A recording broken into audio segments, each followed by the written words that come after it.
আমি সবসময় যখন তরমুজ কিনি তখন দোকানদারের কাছ থেকে কেটে আনি।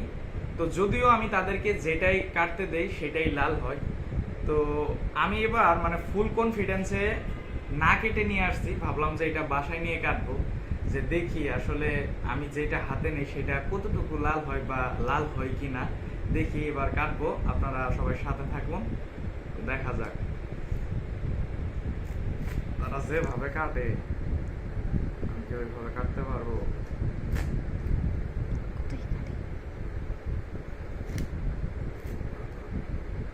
দেখা যাক। মধু মধু রসমলাই,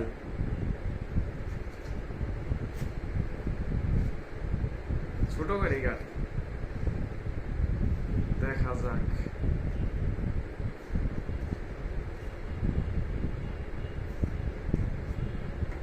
দেখো, মধু মধু রসমলাই রসমলাই, লাল হয়েছে, লাল আছে না? আচ্ছা